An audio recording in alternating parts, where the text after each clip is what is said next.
आज हम लोग पढ़ने वाले बिहपुर का दमन चक्र। ठीक है, सबसे पहले आपको देखना है कि बिहपुर आता कहाँ है। ठीक है, तो बिहपुर की बात करेंगे तो ये आपको भागलपुर में है। ठीक है, ठीक है, इसको दमन चक्र क्यों कहते हैं, क्योंकि देखेंगे भागलपुर जिला के बिहपुर में सत्याग्रही सोम सेवकों पर पुलिस का दमन चक्र बड़ी कठोरता एवं निर्ममता के साथ चला। यहाँ पे जो बहुत ही गणमान्य नेता थे ना, उनको पुलिस के द्वारा मारा गया। राजेंद्र प्रसाद अपने पटना सहयोगी तथा प्रोफेसर अब्दुल बारी, बलदेव सहाय, ज्ञान साहा, मुरली मनोहर प्रसाद और कुछ अन्य लोगों के साथ 9 जून 1930 के बिहपुर पहुंचे तथा एक सभा को उन्होंने क्या किया, संबोधित किया।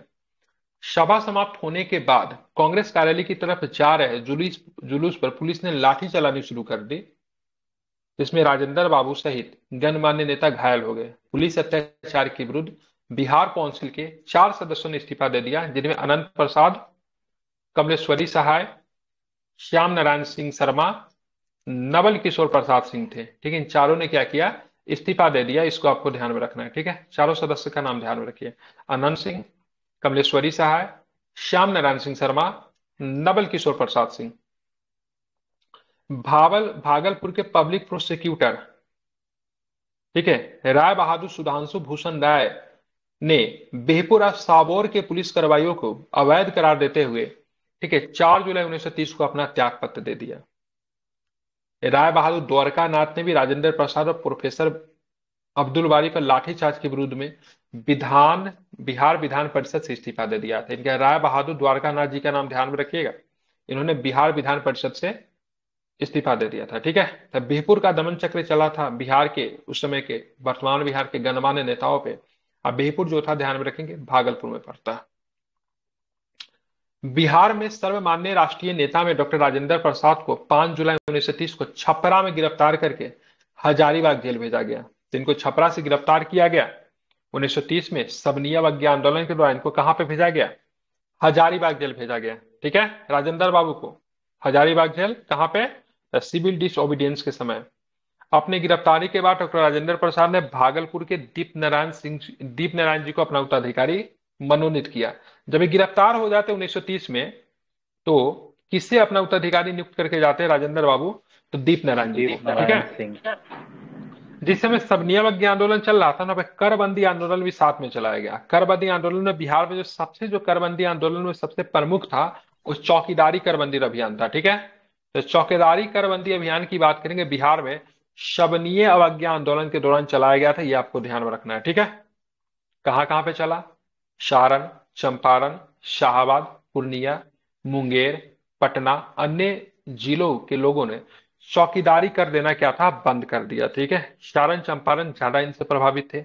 यहाँ के लोगों ने चौकीदारी कर देना क्या किया, बंद कर दिया। इंपॉर्टेंट है, आप इसे ध्यान में रखेंगे, महत्वपूर्ण है। ठीक है, कांग्रेस कार्यकारिणी ने 1 अगस्त 1930 को बंबई में अपनी बैठक में बिहार की जनता को चौकीदारी करबंदी अभियान शुरू करने पे बधाई दी। ठीक है, तो 1930 में इनकी बैठक हुई थी बंबई में। वहां पे बिहार में जो चौकीदारी करबंदी जो शुरू की गई थी, तो यहाँ पे जनता को उन्होंने बधाई दिया। 12 अगस्त 1930 को श्रीमती चंद्रावती देवी ने गया में एक सभा को भाषण करते हुए चौकीदारी टैक्स नहीं देने पे बल दिया। तो चंद्रावती देवी जी का नाम ध्यान में रखिएगा। गया में इन्होंने एक सभा का आयोजन किया, बहुत प्रभावशाली भाषण दिया और वहां पे सभी लोगों को चौकीदारी कर नहीं देने की बात कही। ठीक है, मई 1930 में पटना में सर अली इमाम की अध्यक्षता में एक स्वदेशी लीग की, ठीक है, ध्यान में, एक स्वदेशी लीग बनी थी, गोल्डन लीग बनी। गोल्डन लीग जो है सबका देवघर में है। ठीक है, ये स्वदेशी लीग है। अब स्वदेशी लीग कहाँ पे बनी थी, पटना में बनी थी। किनकी अध्यक्षता में बनी थी, तो सर अली इमाम के अध्यक्षता में स्वदेशी लीग का गठन किया गया था। इंपॉर्टेंट हो सकता है ये, और पटना में किया गया था। इसको आपको ध्यान में रखना है। ठीक है, स्वदेशी लीग में बात करेंगे तो दो दो उपाध्यक्ष थे, एक सच्चिदानंद सिन्हा उपाध्यक्ष थे और के बी दत्त भी थे, इनके उपाध्यक्ष थे। ठीक है, और उसके बाद हसन इमाम को मुख्य सचिव एवं बलदेव सहाय को मुख्य सचिव नियुक्त किया गया था। ठीक है, मुख्य नहीं, संयुक्त सचिव थे बलदेव सहाय और मुख्य सचिव की बात करें हसन इमाम। और दो उपाध्यक्ष थे, सच्चिदानंद सिन्हा और के बी दत्त। और अध्यक्ष का नाम केवल याद रखिए, बाकी इंपॉर्टेंट नहीं। सर अली इमाम जो थे स्वदेशी लीग के अध्यक्ष बनाए गए थे। समनियम अज्ञा आंदोलन प्रारंभ करते समय महात्मा गांधी ने भारत की महिलाओं से विदेशी वस्त्र एवं नशीले पदार्थों के बहिष्कार संबंधी कार्यों में भाग लेने की भी बात मतलब कही थी। ठीक है, तो ध्यान में इसको रखना है। इनका इको करता है। माइक बंद करके रखिए। नहीं यार, क्यों? जब बोलना होगा तो ऑन कीजिए, फिर बंद कीजिए इसको। तो यहाँ पे ध्यान, महात्मा गांधी ने भारत की महिलाओं से विदेशी वस्त्र एवं नशीले पदार्थों के बहिष्कार संबंधी कार्यों में भाग लेकर स्वतंत्रता आंदोलन में सहयोग करने की अपील भी की थी। अब पटना में विदेशी वस्त्र बहिष्कार की सफलता का श्रेय अधिकांशतः महिलाओं का जाता है। इसमें जो सबसे अग्रणी महिला थी, इसमें हसन इमाम और श्रीमती विंध्यवासिनी देवी थी। ठीक है, इसको आपको ध्यान में रखना, इंपॉर्टेंट है। ठीक है, महत्वपूर्ण है, इसे ध्यान में रखना है। सबनिया आंदोलन के दौरान बिहार में पहली बार दो महिलाएं राजनीतिक अभियोग में गिरफ्तार हुई थी। दोनों महिला का नाम क्या है? तो क्या बताएंगे? तो सरस्वती श्रीमती, देवी और साधना देवी। बिल्कुल ठीक है, तो ध्यान रखें, इंपॉर्टेंट है। तो श्रीमती सरस्वती देवी और शांतना देवी का नाम आपको ध्यान में रखना है, काफी अधिक महत्वपूर्ण है, पूछा भी जा सकता है आपसे। ये दो राजनीतिक महिलाएं थी जो कि मतलब क्या थी, गिरफ्तार हुई थी। ठीक है, ध्यान में रखना। कहां से गिरफ्तार हुई थी ये? जगह का नाम नहीं ना दिया है, आई थिंक ये गिरफ्तार नहीं दिया है, नहीं, जगह का नाम नहीं दिया है। ठीक है, तो श्रीमती सरस्वती देवी और श्रीमती शांतना देवी गिरफ्तार हुई थी। ठीक है, शबनिया वज्ञ आंदोलन में राजेंद्र बाबू को कहां पर रखा गया था? हजारीबाग जेल में रखा गया हजारी था। बाग ठीक है, तो ये आपसे प्रश्न पूछा है, कहां से गिरफ्तार किया गया राजेंद्र बाबू को? छपरा से गिरफ्तार किया गया। राजेंद्र बाबू जब जेल में गए तो अपना उत्तराधिकारी किसे नियुक्त किया? दीप नारायण सिंह। दीप नारायण। दीप नारायण को। ठीक है, बिल्कुल। अब 5 मार्च 1931 को गांधी इरविन समझौता के अंतर्गत सबनिया आंदोलन को स्थगित कर दिया गया। दूसरी बार ये आंदोलन 3 फरवरी 1932 को प्रारंभ हुआ, लेकिन समाप्त हो जाता है। ठीक है, 23 मार्च 1931 को भगत सिंह सुखदेव राजगुरु को फांसी दिए जाने के विरोध में पटना में 26 मार्च को पूरी हड़ताल की गई। ठीक है, और इस हड़ताल का विरोध सभा में श्री कृष्ण सिंह और जगत नारायण लाल ने उग्र भाषण दिए। मुंगेर के गोगरी थाना में सबनिया आंदोलन के बाद 14 महिलाओं को धारणा देने और जुलूस निकालने के अपराध में गिरफ्तार किया गया, और जिसमें अनूप देवी, श्रीमती सुशीला देवी, श्रीमती सरस्वती देवी जो थी प्रमुख थी। ठीक है, कौन कौन थी जिनको गिरफ्तार किया? अनूप देवी, सुशीला देवी और श्रीमती सरस्वती देवी। ठीक है, गोगरी थाना ध्यान रखे, कहां पे पड़ता है गोगरी थाना? मुंगेर में पड़ता है। ठीक है, बिहार में बंद कब किया गया, पूरी तरह से हड़ताल कब बुलाया गया? भगत सिंह जी के फांसी के भगत सिंह सुखदेव राजगुरु जी के फांसी दिए जाने का 26 मार्च को। मुंगेर में तारापुर में क्रांतिकारियों ने थाना भवन पर राष्ट्रीय झंडा फहराने पे 15 फरवरी 1932 को कोशिश किए, और यहाँ पे 71 लोगों पर पुलिस की गोली चलने पे कितने लोग मारे गए? ठीक है, ये गलत डाटा है ये। ठीक है, ये गलत लिखा हुआ है। ठीक है, 34 लोग लिखा हुआ, मैंने बोला था इसको चेक करने के लिए, आप लोगों ने चेक नहीं किया था।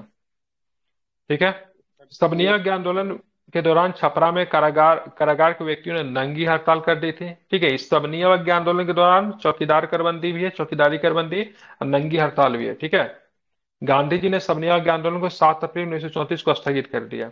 महात्मा गांधी एवं कांग्रेस कार्यकारिणी के सदस्यों के रिहाई पे स्वाधीनता दिवस मनाया गया। ठीक है, ध्यान रहे, स्वाधीनता दिवस कब मनाया गया? जब महात्मा गांधी और कार्यकारिणी, कांग्रेस कार्यकारिणी के जो सदस्यों को रिहा किया जाता है।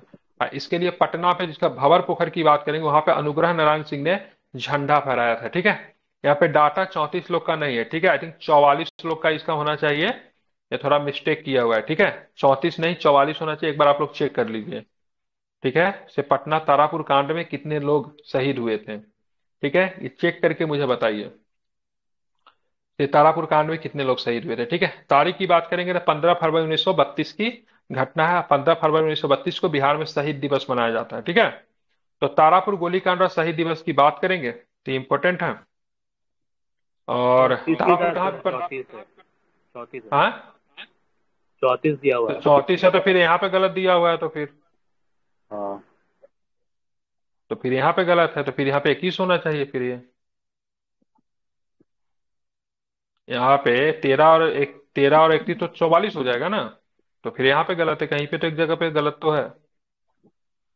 13 और इसका डिटेल 21 होगा। 13 और 21 है।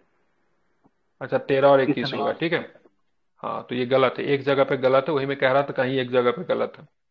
तो तारापुर गोलीकांड और शहीद दिवस के अवसर पे कुछ चीजें हम लोग देख लेते हैं इसको। तो 1931 में गांधी इरविन समझौता रद्द किए जाने के विरोध में कांग्रेस ने देश में सभी सरकारी भवनों से यूनियन जैक का झंडा उतारकर तिरंगा फहराने के आह्वान के उपरांत में ये जन आंदोलन का रूप ले लिया। यूनियन जैक जो था ब्रिटिश झंडा था। ठीक है, इसका उद्देश्य क्या था? इसको उतारना वहां पे तिरंगा फहराना, ठीक है। बिहार में इसका व्यापक असर पड़ा।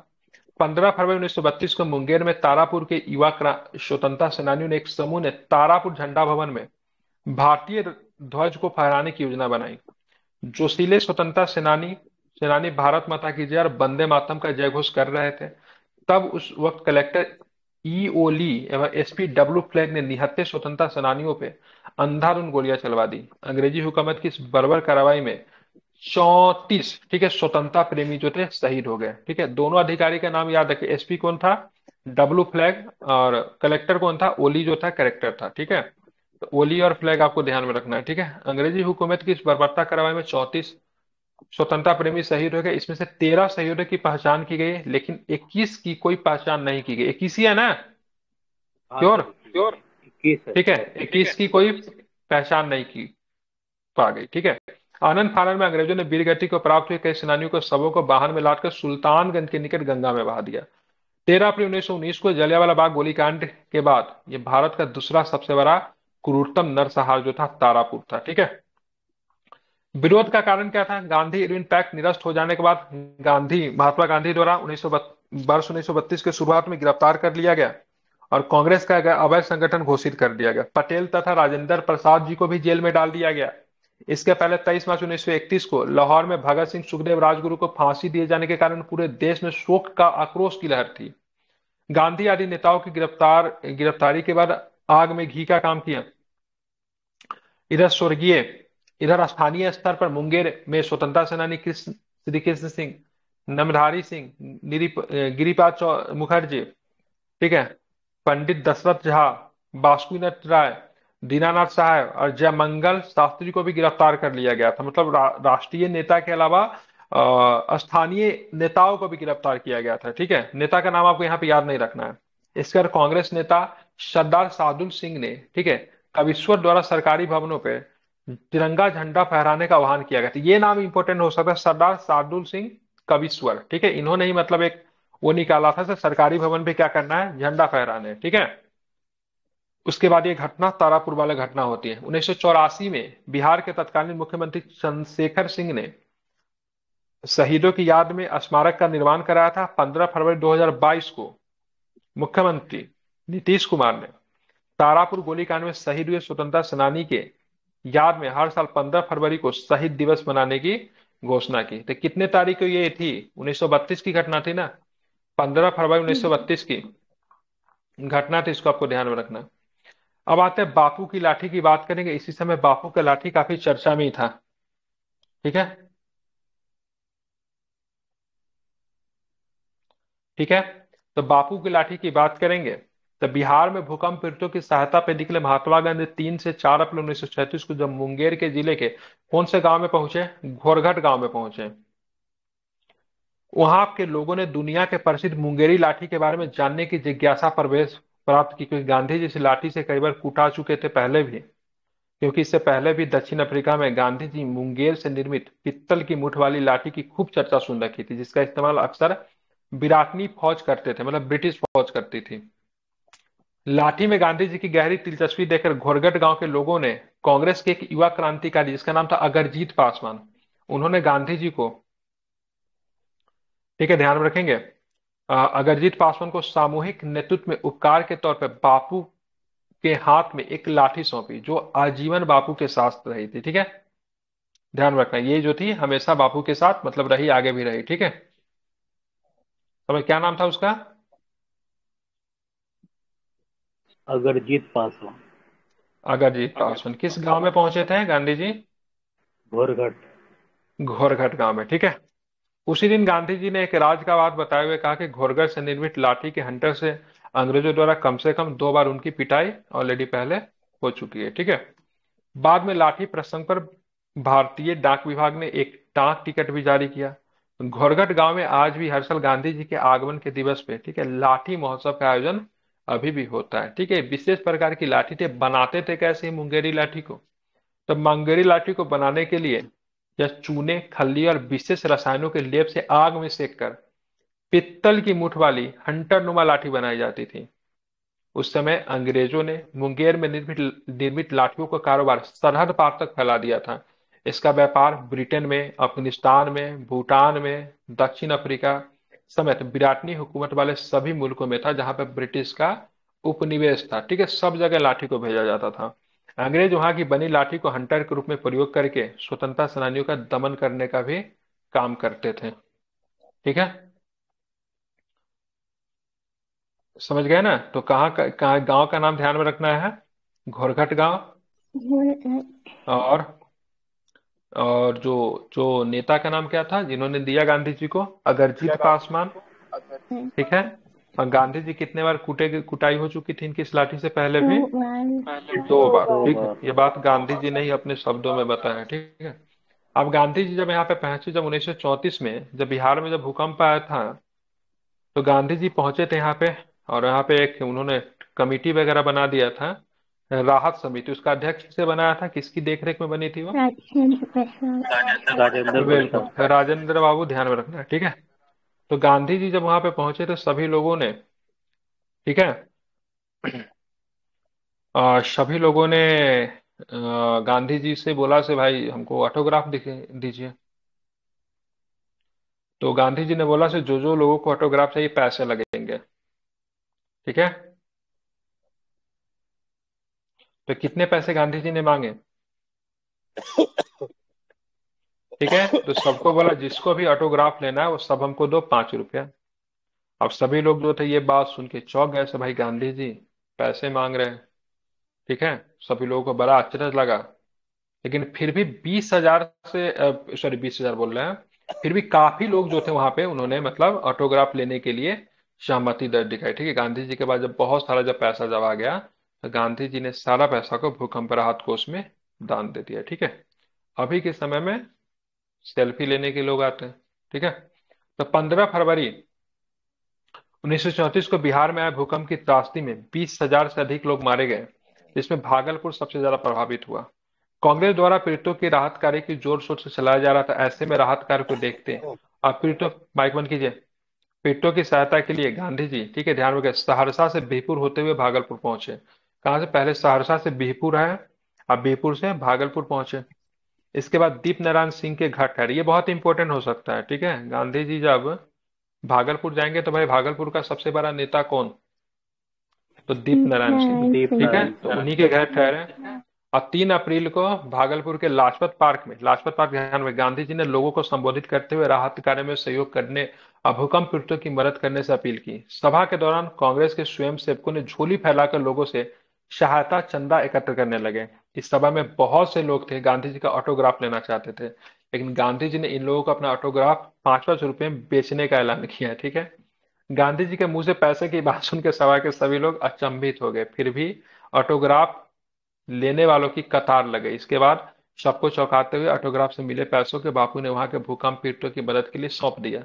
गांधी जी के इस निर्णय से अभिभूत होकर सभा के लोग बापू की जय जयकार करने लगे। ठीक है, तो ये भी 2-3 चीजें इससे निकल कर आता है। ठीक है, एक तो कहानी था, लेकिन दीपनारायण सिंह के घर समझे थे भागलपुर में, लाजपत पार्क में ये सारी चीजें हो रही थी। और एक और क्या बताया था आपको? हाँ, राहत कार्य का जो अध्यक्ष जो बनाया गया, जिनके जिम्मा जो सौंप के जो गांधी जी चले गए, वो राजेंद्र प्रसाद थे। तो ये भी आपको ध्यान में रखना है। अब बिहार में जो भूकंप जो आई थी 1934 की भूकंप थे, बड़ा भयंकर भूकंप था ये। ठीक है, अब घर में कोई बुजुर्ग होंगे जिनका एज आई थिंक, नहीं कोई हाँ। होंगे नहीं, मुश्किल से ही होंगे। ठीक है, क्योंकि जिनका भी एज अभी उस समय अगर 15 साल के भी रहे होंगे तो उनको ये सारी चीजें याद होगी, डेट मीन अभी 100 पार करके होंगे। ठीक है, ऐसे लोग मुश्किल से मिलते। मेरे दादाजी बताते थे, उनका जन्म वही 1921-22 के आसपास था, तो 12-14 साल के थे, तो वो बताते थे। ठीक है, तो उनके समय ये सारी चीजें देखी हुई थी। अब तो मुश्किल है, नहीं मिल सकते। चला तो रहने दे ठीक है। कुछ नहीं। हाँ, नहीं ये शॉर्ट टॉपिक पढ़ाई। खत्म करेंगे, नीचे 2-4 है ना, ये 2-3 लाइन है, इसको पढ़ाएंगे।